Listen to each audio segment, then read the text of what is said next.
우리 함께 오늘 말씀 함께 보겠습니다. 오늘은 창세기 28장 말씀.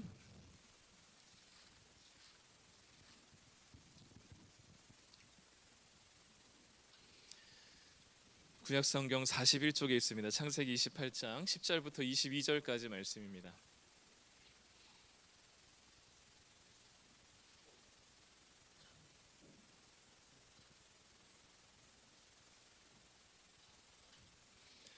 네, 우리 다 찾으셨으면 한 절씩 우리 교독하면서 함께 읽도록 하겠습니다. 제가 먼저 10절부터 읽겠습니다. 야곱이 브엘세바에서 떠나 하란으로 향하여 가더니 한 곳에 이르러는 해가 진지라 거기서 유숙하려고 그곳에 한 돌을 가져다가 베개로 삼고 거기 누워 자더니 꿈에 본즉 사닥다리가 땅 위에 서 있는데 그 꼭대기가 하늘에 닿았고 또 본즉 하나님의 사자들이 그 위에서 오르락 내리락 하고 또 본즉 여호와께서 그 위에 서서 이르시되 나는 여호와니 너의 조부 아브라함의 하나님이요 이삭의 하나님이라 내가 누워 있는 땅을 내가 너와 내 자손에게 주리니 내 자손이 땅의 티끌같이 되어 내가 서쪽과 동쪽과 북쪽과 남쪽으로 퍼져나갈지며 땅의 모든 족속이 너와 내 자손으로 말미암아 복을 받으리라. 내가 너와 함께 있어 내가 어디로 가든지 너를 지키며 너를 이끌어 이 땅으로 돌아오게 할지라 내가 내게 허락한 것을 다 이루기까지 너를 떠나지 아니하리라 하신지라. 야곱이 잠이 깨어 이르되 여호와께서 과연 여기 계시거늘 내가 알지 못하였도다. 이에 두려워하여 이르되 두렵도다 이곳이여 이것은 다름 아닌 하나님의 집이요 이는 하늘의 문이로다 하고 야곱이 아침에 일찍이 일어나 베개로 삼았던 돌을 가져다가 기둥으로 세우고 그 위에 기름을 붓고 그곳 이름을 베델이라 하였더라. 이 성의 옛 이름은 루스더라. 야곱이 서원하여 이르되 하나님이 나와 함께 계셔서 내가 가는 이 길에서 나를 지키시고 먹을 떡과 입을 옷을 주시어 내가 평안히 아버지 집으로 돌아가게 하시오면 여호와께서 나의 하나님이 되실 것이요 함께 읽겠습니다. 내가 기둥으로 세운 이 돌이 하나님의 집이 될 것이요 하나님께서 내게 주신 모든 것에서 10분의 1을 내가 반드시 하나님께 드리겠나이다 하였더라. 아멘. 네, 11월 첫날 이 금요기도에 또 오신 우리 성도님들을 환영을 축복합니다. 네, 한 주간 또 열심히 사시느라 많이 피곤하시죠. 네, 또 이렇게 금요기도에 제일 피곤한 한 주간의 시간에 또 말씀을 사모하는 이 시간 하나님께서 은혜 주실 줄 믿고요. 또 우리에게 주신 말씀을 통해서 붙들고 기도할 때 우리 마음에 주시는 하나님의 평안을 누리시기를 간절히 소망합니다. 제가 운동을 좋아하는데 2017년에 그 무릎에 연골 수술한 이후로 운동을 하나도 안 하다 보니까 못하게 되고 못하게 되다 보니까 싫어지게 됐어요. 그래서 원래 축구를 정말 좋아해서 축구를 열심히 했는데 무릎 수술 이후로는 하나도 운동을 하지 못했습니다. 그때 의사 선생님이 이 허벅지 그 왼쪽 무릎 수술했는데 한 3주 동안 깁스를 했거든요. 그러니까 이제 근육이 3주 동안 다 빠져나가면 한 번도 딛지를 않으니까 땅에. 그러니까 이제 반드시 이 그 허벅지 근육을 키워야 된다. 그래서 운동법을 다 알려주시고 했는데 한 번도 한 적이 없어요. 근데 최근 들어서 다시 그때 이제 그 수술하기 직전에 증상이 있는데 그 증상이 이제 한 번씩 이렇게 찾아오는 거예요. 그래서 이거 안 되겠다 싶어가지고 이제 그 지난 한 주는 줌으로 뭐 세미나를 듣는 게 있어서 저녁에 마침 집에 이제 작은 자전거가 있어서 그 자전거를 열심히 굴리면서 이제 그 세미나를 들었는데 첫날 그 10km 정도를 이렇게 그 수치상 그렇게 이제 자전거를 탔는데 왼쪽 무릎이 나갈 것 같은 거예요. 진짜 죽을 것 같은 거예요. 근데 다음 날 또 타니까 조금 괜찮아지고 또 그 다음 날 타니까 또 괜찮아지고 그래서 점점 이 통증이 좀 줄어들고 뭔가 이제 허벅지가 단단해지는 느낌이 드는 한 주간이었습니다. 지지난주 그랬었는데 계속 말씀드리는 것 같이 우리 말씀을 한 번에 먹으면 체하십니다. 그리고 기도도 갑자기 하게 되면 어려워요. 하나님이 인격적이라고 하는 이유는 뭐냐면 우리가 사람과 사람도 만날 때 오랜만에 보면 또 무슨 이야기를 할지 좀 어색하고 관계가 좀 다소 그렇듯이 하나님도 인격적이신 분이라 매일매일 또 자주 하나님과 대화하고 기도하는 시간이 있으면 기도가 어색하지 않고 기도할 말이 많을 텐데 그렇지 않게 될 경우에는 우리가 다소 어색하거나 무슨 기도를 해야 될까 모르겠고 기도는 하지만 무언가 모르게 좀 뭔가 되게 냉랭한 느낌이 많이 들어요. 그래서 우리가 비록 힘들지만 말씀을 가까이 하시고 또 기도를 날마다 하셔서 이게 사실 우리의 가장 기본 베이스잖아요. 그래서 그 말씀과 기도 가운데 열심히 영혼의 근육을 키워내시기를 간절히 소망합니다. 네, 오늘은 우리 창세기 28장 하나님의 하향성이라는 제목으로 좀 같이 말씀을 나누려고 합니다. 야곱 이야기는 참 설교거리가 참 많아요. 그래서 설교하기 참 좋은 인물 중에 하나이기도 하고요. 또 야곱처럼 이 디스할 만한 인물이 참 디스할 만한 거리들이 참 많은 인물이 참 우리의 모습을 보여주기도 하기 때문에 이런 인물들이 우리에겐 굉장히 좋은 설교자에게는 설교 재료가 됩니다. 오늘은 이 야곱의 이야기를 통해서 하나님의 모습을 좀 보고 싶은데 오늘 이제 야곱은 어떤 상황에 이제 우리가 어떤 상황을 이야기를 읽었냐면 야곱이 이제 장자의 축복을 빼앗고 그래서 이제 이삭의 보냄을 받아서 이제 외삼촌이 있는 그 곳으로 가는 그 첫 발걸음에 오늘 우리가 읽은 이야기입니다. 장자의 축복을 가로챈 그래서 형이었던 에서의 그 피비린내 나는 그 복수의 분노를 이제 뒤로 한 채 외삼촌 라반이 있는 곳으로 가는데요. 오늘 우리가 읽은 10절에서는 야곱이 브엘세바에서 떠나 하란으로 갔다라고 이야기합니다. 근데 이삭은 어디로 보냈냐면 이삭이 야곱을 1절 2절에 보면 불러서 일어나 밧단 아람으로 가라라고 얘기합니다. 왜 지금 이삭 아버지는 밧단 아람으로 가라고 했는데 야곱은 하란으로 가고 있을까요? 두 군데가 같은 지역입니다. 지금 밧단 아람이라는 곳과 하란은 동일한 지역인데 굳이 이삭이 밧단 아람으로 가라고 했으면 10절에서도 야곱이 브엘세바에서 떠나 밧단 아람으로 향하여 가더니라고 얘기하면 될 텐데 창세기 성경 기자는 왜 굳이 하란이라고 기록했을까? 생각해 보면 아브라함과의 연관성을 가지게 하기 위해서인 것 같아요. 왜냐하면 아브라함에게 하나님께서 주신 언약이 아들에게 계속해서 승계되거든요. 아브라함의 아들이 누구였죠? 이삭이죠. 네, 이삭은 본처에게서 난 유일한 아들이었습니다. 이게 장자의 거죠. 장자를 통해서 그 언약이 계속 승계가 됩니다. 근데 야곱은 첫째 아들일까요? 아니죠. 둘째 아들입니다. 그래서 둘째 아들인 야곱에게 과연 할아버지 아브라함에게 주셨던 그 언약이 야곱에게도 유효한가라는 질문이 떠오르게 되는 많은 창세기 독자들에게 우리는 궁금하진 않지만 그거를 당연히 묻는 이스라엘 백성들에게 이 하란이라는 곳을 딱 지목하면서 하란은 어디였냐면 아브라함이 갈대아우르를 떠나서 가나안으로 오기 전에 중간 기착으로 하란에 머물러 있었던 곳이 바로 그 하란이거든요. 하란에서부터 이 가나안 땅으로 아브라함이 왔던 길을 이 야곱이 다시 거꾸로 가나안에서 하란으로 올라가는 길을 걸으면서 이 야곱이 둘째 아들이긴 하지만 아브라함에게 주신 그 언약이 이삭을 이어서 에서가 아니라 야곱을 통해서 그 언약이 승계되고 있다는 사실을 어필하고 이야기해주기 위해서 하나님께서 일부러 창세기 기자가 10절에 이 야곱이 하란으로 갔다라고 이야기를 합니다. 그래서 아브라함이 머물렀었던 그곳, 아브라함이 왔던 길로 다시 돌아가면서 이 아브라함의 언약이 야곱에게도 그대로 승계가 되고 있음을 이야기하고 있는 것이죠. 그렇게 형의 위협을 피해서 다급하게 도망치다 보니까 어느덧 해가 뉘엿뉘엿 지게 됐습니다. 지금처럼 가로등이 없었기 때문에 또 광야였기 때문에 어딘가에는 몸을 쉬어야만 하는 밤에는 여행길에 오른다는 것은 미친 짓이었기 때문에 누구를 어떻게 만날 수 있는 여지가 늘 도둑을 만날 수도 있고 야생 이 맹수를 만날 수도 있는 상황이었기 때문에 늘 밤에는 어딘가에 몸을 뉘어야만 하는 쉬어야만 하는 상황이었습니다. 우리 성도님들께서는 지금 여기 오실 때 깜깜한 밤이지만 대중교통을 이용해서 마음껏 자유롭게 오실 수 있었지만 이 당시에는 전혀 그렇지 않았습니다. 또 지금도 많은 나라들은 밤에 이렇게 치안이 좋은 나라가 거의 없어요.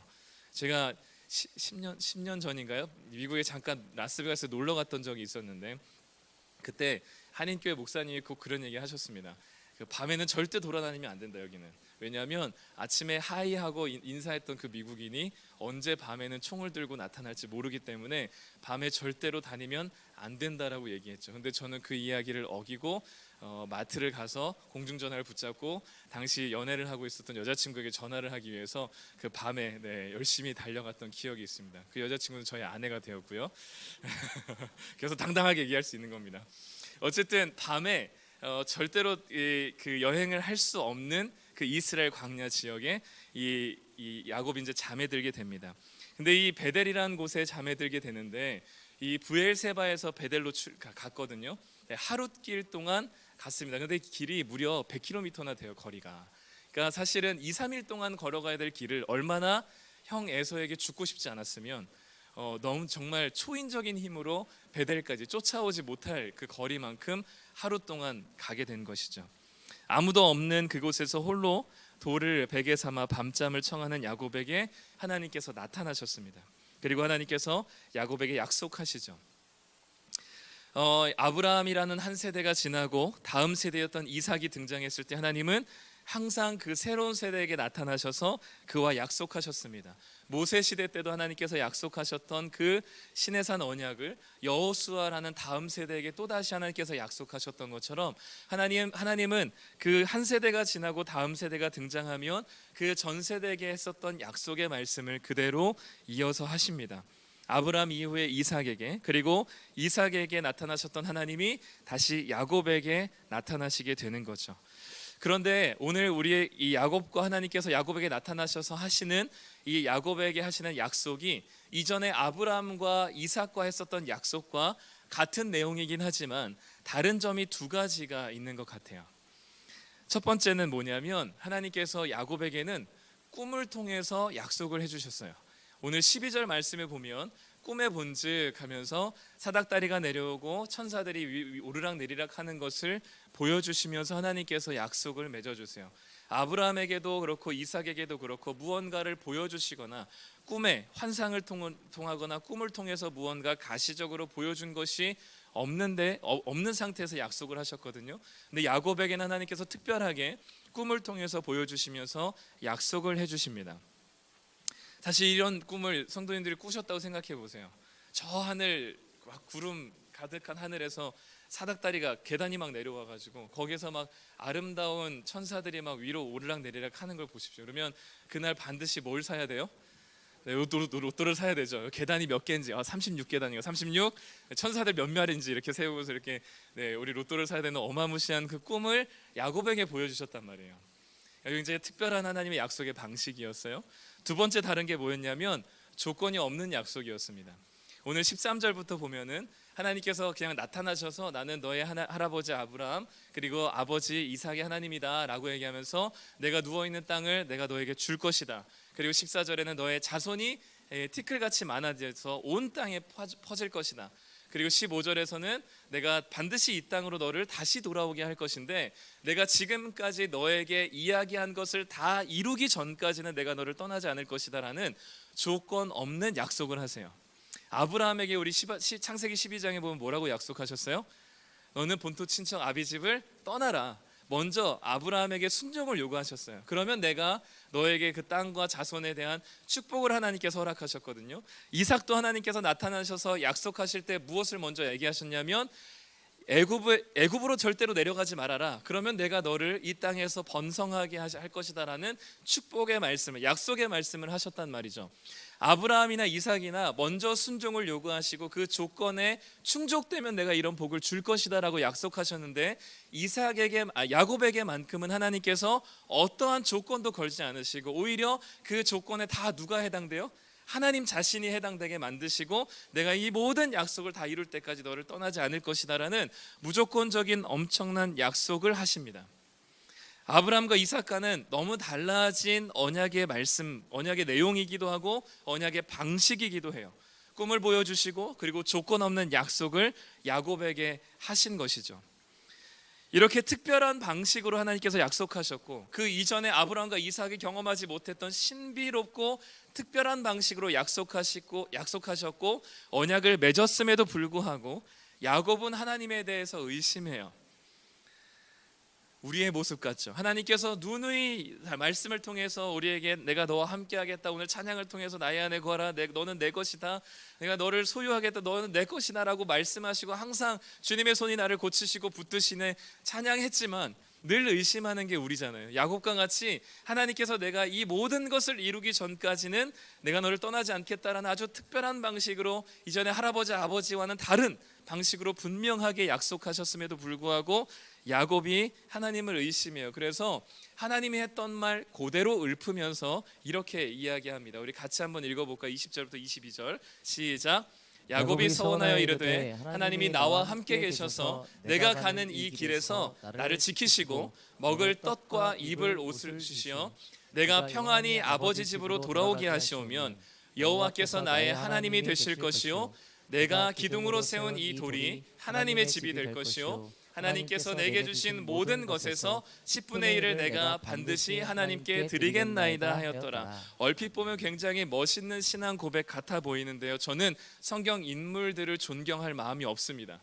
여기는 하나님을 존경할 마음이 담겨 있는 것이지 성경 인물은 다 우리의 모습과 비슷해요. 야곱이 보면 하나님, 나를 진짜 하나님께서 나랑 함께 계셔서 내가 가는 이 길에 나를 지키시고 먹을 떡을 주시고 입을 옷도 주시고 그리고 다시 이 집으로 돌아오게 하시면 그때 하나님이 나의 뭐가 된다 얘기해요? 나의 하나님. 만약에 하나님께서 떡도 주시지 않고 옷도 주시지 않고 이 땅으로 돌아오지 않게 하시면 뭐예요? 하나님은 내 하나님이 될 수 없습니다예요. 22절에서도 마찬가지죠. 하나님께서 이 나를 돌아오게 하시면 이 돌이 하나님의 집이 될 것이고 10분의 1을 드리겠습니다. 만약에 하나님께서 나에게 먹을 것 주지 않고 입을 것 주지 않고 돌아오지 않게 하시면 10분의 1은 얄짤도 없습니다라는 얘기를 하는 거예요. 우리가 그렇죠. 하나님 이거 고쳐주시고 이렇게 해주시고 이렇게 하지 않으면 안 됩니다. 하나님 반드시 이렇게 해야 된다는 것을 당연하게 생각하면서 하나님은 어떤 조건도 야곱에게 제시하지 않았는데 야곱은 수많은 것들을 조건으로 걸면서 하나님께 서원을 합니다. 내가 이렇게 해야만 내가 하나님은 나의 하나님으로 인정할 수 있습니다. 나에게 이렇게 해주셔야만 하나님이 그때 내가 하나님인 것을 믿겠습니다. 지난주에 우리 요한복음으로 장성희 목사님 말씀하신 것처럼 도마처럼 하나님이 예수님이 나를 이렇게 내 눈에 내가 그 손가락에 넣어보지 않고서는 믿을 수 없다고 얘기한 도마와 같이 하나님께 수많은 조건들을 걸면서 하나님이 특별한 방식으로 언약을 하셨음에도 불구하고 하나님에게 불신실해요. 저의 이런 해석이 틀리지 않는 이유는 뭐냐면 이 야곱이 아무것도 없어서 돌기둥 자기가 베고자 한 돌을 세워가지고 거기에다 기름을 붓고 제단을 하나님께서 예배를 드리잖아요. 굉장히 멋있어 보이죠. 근데 정말 웃긴 게 이 돌이 하나님의 집이 될 것이다라고 약속한 그 약속을 진짜 철두철미하게 지키는 게 이후로, 그러니까 야곱이 삼촌의 집으로 떠나서 14년 동안 오지게 봉사하고 다시 이스라엘 땅으로 돌아오기까지 성경에서는 단 한 번도 야곱이 하나님께 제단을 쌓아서 예배를 드렸다는 말이 없어요. 언제 처음 다시 제단을 쌓았다는 얘기가 있냐면 베델로 다시 돌아온 때, 돌아와서야 에서를 만나고 다시 베델로 돌아와서야 그제서야 제단을 쌓고 하나님께 예배를 드리기 시작합니다. 그러니까 얼마나 지독한 인간이에요. 자기가 한 말을 그대로 지키는 인간이죠. 그 전까지는 돌기둥을 쌓아서 하나님 여기로 와야지만 내가 제단을 쌓겠습니다. 여기가 하나님의 집이 그때서야 될 것입니다 라고 본인 입으로 얘기했던 그 이야기를 그대로 14년이 지나서 많이 지키는, 그 전까지는 한 번도 하나님께, 적어도 성경에서는 제단을 쌓아서 하나님께 예배를 드리지 않는 모습을 보여주는 거죠. 이런 야곱의 불신실한 모습에도 불구하고 하나님께서는 야곱에게 특별한 방식으로 약속하시고 하나님께서 그 야곱을 만나 주시죠. 부족하나마 야곱은 그 하나님을 만난 그곳을 하나님의 집이라고 18절에 보면 부릅니다. 여기가 베델, 그 베델이 벳이 집이고 엘이 하나님이죠. 하나님의 집이다 라고 이야기하는 거죠. 하나님의 집, 다른 말로 하면 뭐예요? 성전인 거죠. 이곳이 하나님이 계신 성전입니다 라고 얘기합니다. 사실 돌기둥 하나밖에 없어요. 자기가 베고자 한 돌기둥 하나밖에 없습니다. 근데 그곳을 야곱이 부족하지만 조건을 걸었지만 하나님을 만난 거기에서 그곳을 성전이라고 부릅니다. 고대 종교들의 신전을 한번 보십시오. 그 성전을 한번 생각해 보세요. 이집트의 신전이나 바벨로니아 제국의 신전이나 고대 그리스 로마 제국의 신전은 다 화려합니다. 여기를 신전이라고 부르는 이유는 너무 크고 위대하고 화려하기 때문이죠. 누가 보더라도 여기는 신이 머물 만한 그런 영광스럽고 웅장한 건물의 모습을 하고 있기 때문에 많은 사람들이 이곳을 신전이다, 거룩한 곳이다, 성전이라고 부르는 거죠. 그런데 야곱이 돌기둥 하나를 세워놓고 그곳을 성전이라고 하는 이유는, 그리고 후에 출애굽한 이스라엘 백성들이 아주 초라한 텐트 하나 올려놓고서는 거기를 성전이라고 부르는 이유는 뭐냐면 재료에 그 영광이 담겨 있기 때문이 아니라 위대하고 아름다운 하나님이 지금 거기에 계시기 때문인 것이죠. 즉 재료가 중요하기 때문에 그 재료를 보면서 거기가 영광스럽고 성전이라고 부르는 것이 아니라 그 영광스럽고 아름답고 위대하신 하나님 본연의 자체가 그곳에 계시기 때문에 그곳을 성전이라고 부를 수 있는 거죠. 어제까지만 해도 잠자기 전에 평범했던 루스라고 부르는 그 지역이 하나님을 만난 이 야곱이 베델이라 부르며 여기가 하나님이 계신 하나님의 집 성전이라고 부를 수 있는 이유는 오직 단 한 가지였습니다. 멋들어진 벽돌과 멋있는 제단이 있어서가 아니라 바로 그곳이 위대하고 아름다우심의 자체인 하나님이 계시기 때문인 것이죠.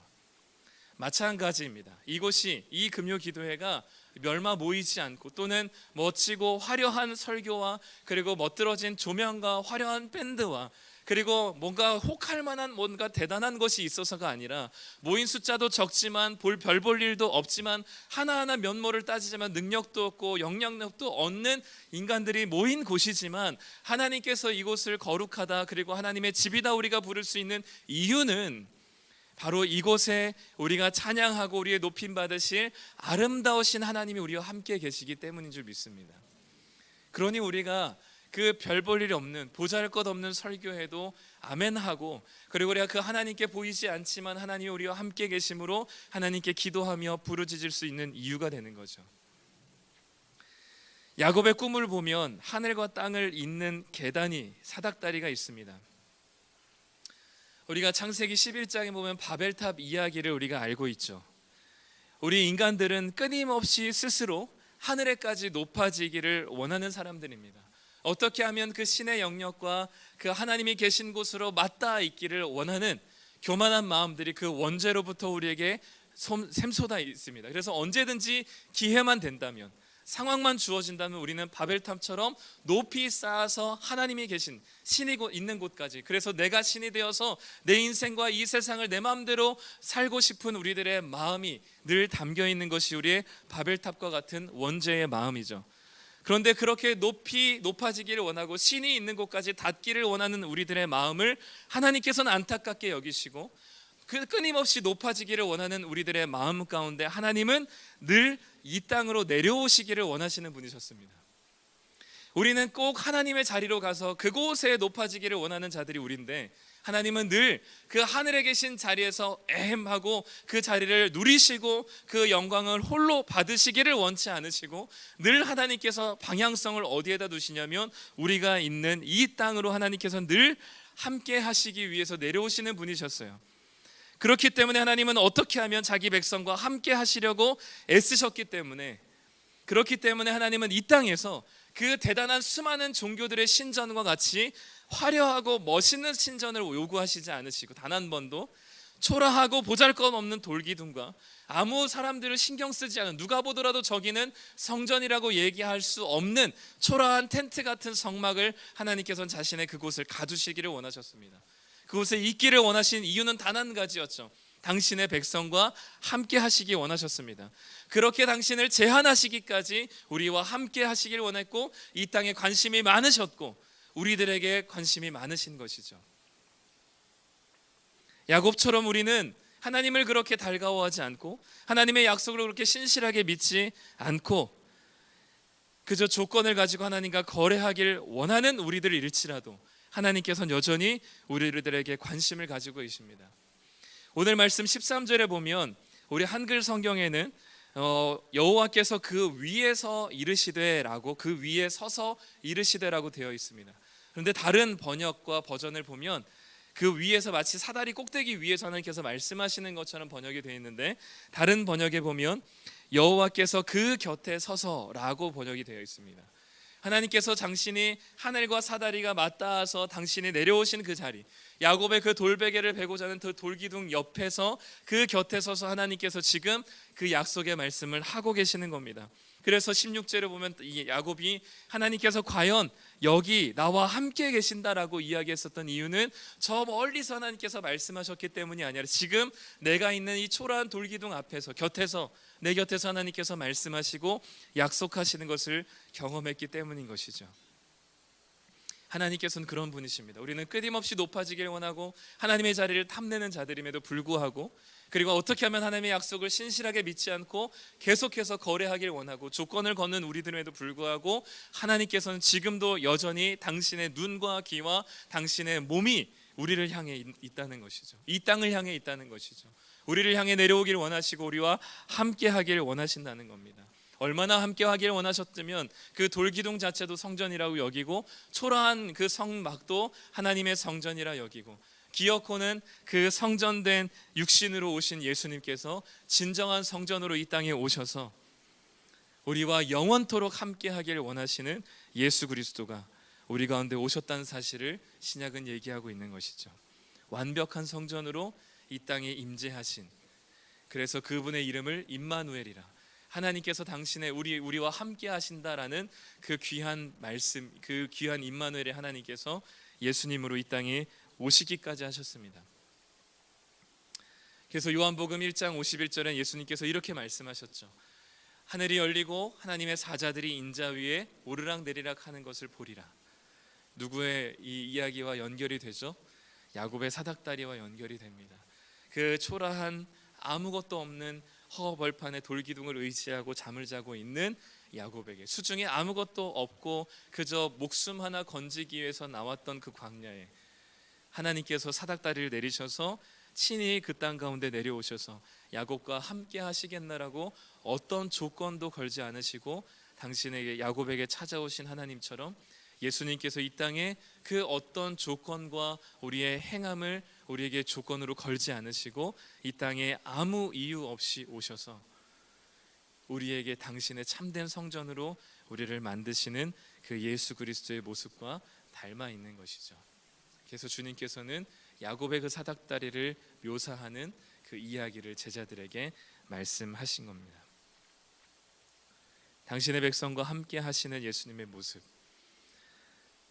그리고 그 모습은 우리에게서 누리고 당신이 왕으로 군림하기보다는 초라한 가운데 아무도 알아보지 못하는 모두의 손가락질을 받는 그 자리 가운데 우리에게 그 자리 가운데 오시기 위해서 이 땅에 오신 것이죠. 우리가 비록 야곱처럼 뜨뜻미지근한 반응일지라도, 또는 내가 원하는 걸 이루어 주시면 내가 그때 예수님을 믿겠다라는 그런 치사한 조건을 걸더라도 하나님께서는 끊임없이 우리와 함께 계시기를 원하시는 분이십니다. 우리가 또 한 번 하나님을 실망시켜드리고 이번 한 주간의 삶이 또다시 마귀의 사탄의 꾀임에 넘어가 세상의 유혹 시험에 무릎 꿇는 그런 한 주간일지라도 하나님은 여전히 우리와 함께 계시기를 원하시는 것이죠. 우리가 열심히 내 마음대로 열심히 산 결과가 돌기둥 하나밖에 남지 않은 그런 초라한 결과라 할지라도, 완전히 누가 보더라도 루저이고 실패한 인생 같아 보일지라도 하나님은 그런 우리들에게 여전히 찾아오고 싶어 하십니다.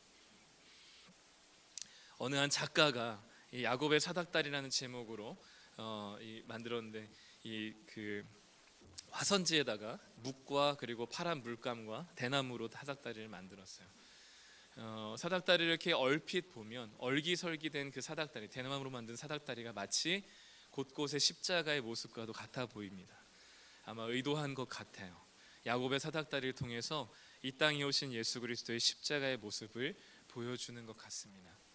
주님께서 우리를 위해서 해주신 모든 약속과 그 약속을 이뤄내신, 그리고 그 약속을 내가 이루기까지 내가 너희를 영원히 떠나지 않으리라고 했던 그 약속의 말씀들이 예수님의 십자가를 통해서 우리를 이루시고, 그리고 그 약속의 말씀을 다시 한번 너희들을 고아와 같이 버리지 않으시고 우리 안에 성령을 부어주셔서 우리로 하여금 성전 되게 하신 하나님의 약속을 끝까지 이루시는 분이 바로 하나님이십니다. 그렇기 때문에 우리의 모습은 실망스러울지라도 이 실망스러운 모습, 내가 보더라도 실망스러운 모습이지만 하나님은 그럼에도 불구하고 여전히 지금도 야곱을 찾아오신 것처럼 야곱 같은 내 인생에 찾아오셔서 우리와 함께 하고자 하시는 그 하나님의 은혜를 생각할 때 우리는 다시금 일어날 수밖에 없는 무한한 힘을 얻게 되는 것이죠. 내일 우리가 보게 될 디모데전서 1장 12절부터의 큐티 본문 말씀에 바울이 그런 고백을 합니다. 우리 15절과 16절 우리가 같이 한번 읽겠습니다. 믿보다 모든 사람이 받을 만한 이 말이여 그리스도 예수께서 죄인을 구원하시려고 세상에 임하셨다 하였도다. 죄인 중에 내가 괴순이라. 그러나 내가 긍휼을 입은 까닭은 예수 그리스도께서 내게 먼저 일체 오래 참으심을 보이사 후에 주를 믿어 영생 얻는 자들에게 본이 되게 하려 하심이라. 아멘. 15절에 보니까 예수께서 죄인을 구하시려고 세상에 내려오셨습니다. 그 죄인은 다른 죄인이 아니라 바로 나예요. 죄인 중에 으뜸인, 죄인 중에 상죄인인. 이 앞절의 12절에는 나는 비방자였고 배반자였고 핍박자였던 자기, 하나님을 알지도 못하고 믿으려고 하지 또 않았던 자기 자신, 그런 자기 자신에게 예수님께서 이런 죄인의 괴수 같은 나를 구원하시기 위해서 나에게 내려오신 것입니다. 나라는 세상에 내려오신 것이죠. 그러니까 내가 이 과정 중에서 한 것은 아무것도 없습니다. 그저 열심을 냈다면 핍박하는 것에 열심을 내었고 교회를 비방하는 것에 열심을 낸 자기 자신이에요. 그렇기 때문에 죄인 중에 괴수라고 고백하는 바울의 고백은 전혀 겸손의 표현이 아니라 실제 자기 자신을 봤을 때 자기는 죄인이에요. 죄인 중에서도 정말 으뜸 죄인입니다. 그런데 그런 자기 자신에게 누가 먼저 찾아오셨냐면 16절에 그리스도께서 내게 먼저 오셨습니다. 먼저 나를 참으셨습니다. 일체의 오래 참으심으로 나에게 찾아오셨어요. 야곱과 같은 수많은 변덕과 조건과 치사한 조건을 걸면서 하나님의 약속을 불신하는 나이지만 하나님을 끊임없이 거부하고 믿지 않고 알고자 하지 않았던 비방자였고 핍박자였던 나였지만 이런 나에게 주님께서 먼저 오셔서 참을심을 보이셔서 나를 사랑하셔서 나에게 오신 그 주님 때문에 후에 그 은혜를 받은 내가 후에 주님을 믿어서 영생을 얻게 되었고 이후로는 모든 자들에게 이와 같은 방식으로 모델로, 구원의 모델로 나를 삼으셨다라고 이야기하고 고백할 수밖에 없는 것이죠. 바울도 고백합니다. 나는 하나님을 모르고 있었고 예수님을 모르고 있었고 알려고 하지도 않았던 때에 주님께서 먼저 오래 참으셔서 나에게 다가오셨고 야곱과도 같은 자에게 그 모든 자신의 학력과 자신의 출생과 자신의 위치와 자격과 자신의 그 모든 것이 돌베개라는 사실을 깨닫게 되고 하나님을 의지하고 주님을 믿을 수밖에 없게 된 이 사건을 이 바울이 고백하는 겁니다.